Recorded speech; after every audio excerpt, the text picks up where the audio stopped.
Assalamualaikum warahmatullahi wabarakatuh. Sebelumnya izinkan saya memperkenalkan diri. Nama saya Muhammad Fadli dari kelompok 2. Di video ini saya dan rekan-rekan saya akan menjelaskan beberapa materi yang ada pada makalah kami yang berjudul Aplikasi Turunan Fungsi dalam Ekonomi dan Bisnis. Selanjutnya akan dilanjutkan oleh rekan saya. Nama saya Karimisa. Saya akan membahas tentang elastisitas. Elastisitas adalah perbandingan perubahan proporsional dari sebuah variabel dengan perubahan variabel lainnya. Dengan kata lain, elastisitas adalah untuk mengukur kepekaan atau reaksi konsumen terhadap perubahan harga. Elastisitas dapat disimbolkan sebagai E atau epsilon kecil. Rumus elastisitas yaitu EYX sama dengan delta Y per delta X dikali X per Y. Pengukuran elastisitas suatu fungsi ada dua cara. Yang pertama, elastisitas busur dan elastisitas titik. Elastisitas busur yaitu untuk mengukur elastisitas suatu fungsi di antara dua titik sepanjang suatu busur. Sedangkan elastisitas titik untuk mengukur elastisitas suatu fungsi pada satu titik tertentu. Elastisitas busur dapat dinyatakan oleh E sama dengan delta Y per delta X dikali X per Y. Untuk mengetahui sifat keelastisan suatu fungsi dapat dilihat dari harga mutlak koefisien elastisitasnya sebagai berikut. Bila E sama dengan 1, maka fungsi tersebut elastis satuan. Bila E lebih besar dari 1, maka fungsi tersebut elastis. Bila E kurang dari 1, maka fungsi tersebut tidak elastis. Bila E sama dengan 0, maka fungsi tersebut tidak elastis sempurna. Bila E tidak terhingga, maka fungsi tersebut elastis. Elastisitas permintaan dan penawaran. Elastisitas permintaan dari suatu barang adalah perbandingan antara perubahan relatif kuantitas barang yang diminta oleh pembeli atau konsumen terhadap perubahan relatif harga barang tersebut. Sedangkan elastisitas penawaran dari suatu barang adalah perbandingan antara perubahan relatif kuantitas barang yang ditawarkan oleh penjual atau produsen terhadap perubahan relatif harga barang tersebut. Nama saya Fadila Zahra, kelas 1O, Program Studi Akuntansi Fakultas Ekonomi dan Bisnis. Di sini saya akan membahas serta menjelaskan turunan suatu fungsi marginal. Penerimaan marginal. Penerimaan marginal adalah tambahan penerimaan akibat tambahan satu unit barang yang dijual, dengan rumus MR sama dengan R aksen R per Q. Yang kedua, biaya marginal. Biaya marginal adalah biaya akibat tambahan satu unit produksi, dengan rumus MC sama dengan C aksen C per Q. Yang ketiga, konsumsi marginal. Konsumsi marginal adalah perubahan konsumsi akibat adanya perubahan satu pendapatan, dengan rumus MPC sama dengan C aksen C per Y. Yang keempat, tabungan marginal. Tabungan marginal adalah perubahan tabungan akibat perubahan satu unit pendapatan, dengan rumus MPS sama dengan S aksen S per Y. Yang kelima, laju pembentukan modal, yaitu persediaan modal yang dinyatakan sebagai fungsi dari waktu, dengan rumus LT sama dengan K aksen T, KT per DT. Baiklah, dari kelima turunan fungsi tadi, saya akan membahas mengenai biaya marginal serta bagaimana cara mencari biaya marginal. Di sini saya ada satu contoh. Bila fungsi biaya rata-rata ditunjukkan oleh persamaan AC sama dengan 25 kurang 8Q tambah Q kuadrat, tentukan biaya marginalnya. Sebelum kita mencari biaya marginal, kita harus mencari biaya totalnya dulu. Rumus biaya total TC sama dengan Q kali AC. Q dikali AC, 25 dikurang 8Q ditambah Q kuadrat. 25 dikali Q sama dengan 25Q. 8Q dikali Q, 8Q kuadrat. Q kuadrat kali Q, Q pangkat 3. Ini TC-nya. Setelah mencari biaya total, baru kita bisa mencari biaya marginalnya. Biaya marginal sama dengan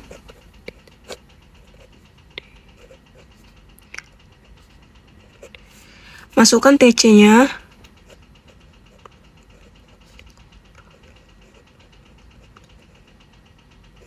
Salah teman-teman, Q pangkat 3. Mohon maaf ada kesalahan, ini Q ya.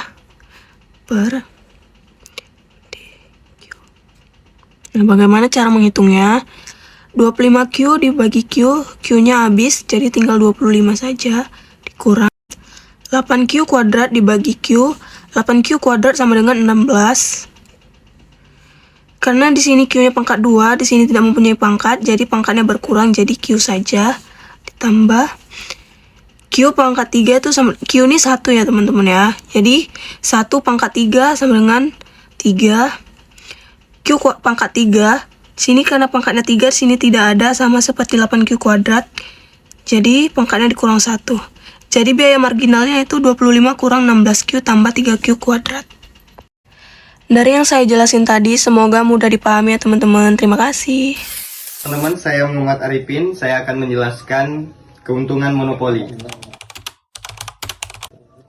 Monopoli termasuk salah satu bentuk persaingan pasar yang tidak sempurna. Pada pasar monopoli, ada seorang penjual atau produsen yang dapat menguasai pasar terhadap sejenis barang atau jasa tertentu. Sehingga si monopoli dapat mengendalikan harga barang ataupun jasa yang dijualnya dengan cara mengatur kuantitas barang yang ditawarkan. Dengan jalan mengatur kuantitas barang yang beredar di pasar, si monopoli akan mudah menentukan tingkat produksi agar mendapatkan laba yang maksimum. Keuntungan maksimum pada monopoli. Biaya total C. Bila biaya rata-rata untuk memproduksi per unit barang sebesar C dan kuantitas barang yang diproduksi sebanyak Q, maka besar biaya total C sama dengan QC. Keuntungan atau profit. Besar keuntungan yang diperoleh si monopoli adalah P sama dengan R minus C. Berikut ini adalah contoh soal. Seorang monopolis menghadapi fungsi permintaan QD sama dengan minus 0,2P plus 8,2 dan biaya rata-rata per unit produknya C sama dengan Q plus 5. P sama dengan harga per unit produk dan Q adalah kuantitas produk. Agar si monopolis mendapat laba yang maksimum, maka berapa unit produk seharusnya diproduksi dan berapa harga per unit produk yang harus ditetapkan. Kemudian, berapa laba maksimum yang diperolehnya. Penyelesaian QD sama dengan minus 0,2P plus 8,2. 0,2P sama dengan minus QD plus 8,2. P sama dengan minus 5Q plus 41. Kedua ruas dibagi 0,2. Transposisi rumus. Transposisi rumus diperlukan untuk mendapatkan fungsi R dalam Q, yaitu R sama dengan F dalam kurung Q. R sama dengan P kali Q. Sama dengan dalam kurung minus 5Q plus 41Q. Sama dengan minus 5Q pangkat 2 plus 41Q. C sama dengan Q plus 5. C sama dengan Q. Sama dengan Q plus 5 dalam kurung. Q sama dengan dalam kurung Q plus 5. Q sama dengan Q pangkat 2 plus 5Q. MR sama dengan R sama dengan minus 10 Q plus 41. R sama dengan minus 10. MC sama dengan C sama dengan 2Q plus 5. C sama dengan 2. Fungsi keuntungan V sama dengan F dalam kurung Q. V sama dengan R minus C.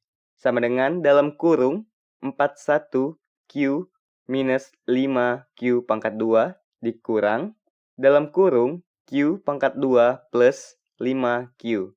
P sama dengan 36Q minus 6Q pangkat 2. Laba akan maksimum bila dipenuhi dua syarat. Yang pertama, MR sama dengan MC. 41 minus 10Q sama dengan 2Q plus 5. Q sama dengan 3. 2. R kurang C.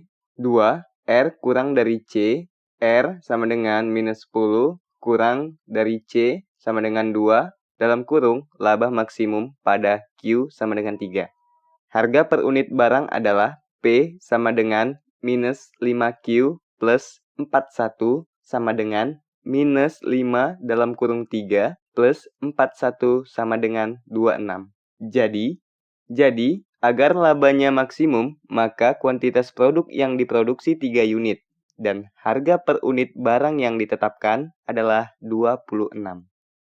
B. Laba maksimumnya. Substitusikan Q sama dengan 3 ke dalam fungsi laba. Maka diperolehlah laba yang maksimum sebagai berikut. Pi sama dengan 36Q minus 6Q pangkat 2. Pi dalam kurung mak sama dengan 36 dalam kurung 3 minus 6 dalam kurung 3 pangkat 2. Sama dengan 108 dikurang 54 sama dengan 54. Jadi, laba maksimumnya sebesar 54. Pengaruh pajak dalam monopoli. Jika terhadap barang yang dihasilkan dijual oleh pemegang monopoli dikenakan pajak penjualan sebesar T per unit, maka pajak ini akan menaikkan biaya per unit produk C sebesar T. Dan biaya total C akan naik sebesar TQ sebagai berikut. Biaya per unit produk setelah pajak C sama dengan C tambah T. Biaya total setelah pajak sebesar T per unit CT sama dengan C tambah TQ sama dengan Q kali C1. Besarnya laba yang diperoleh V sama dengan R kurang C sama dengan R kurang buka kurung C tambah Q TQ tutup kurung. R kurang C kurang TQ. Laba tersebut akan maksimum bila dipenuhi dua syarat. 1. Syarat yang diperlukan V sama dengan 0, R sama dengan CT. 2. Syarat yang mencukupi V lebih kecil 0, R lebih kecil CT. C adalah biaya rata-rata per unit produk sebelum pajak. CT sama dengan biaya rata-rata per unit produk setelah adanya pajak. C sama dengan biaya total sebelum pajak. CT sama dengan biaya total setelah adanya pajak. Itulah beberapa penjelasan dari materi makalah kami. Saya Muhammad Fadli undur diri. Assalamualaikum warahmatullahi wabarakatuh.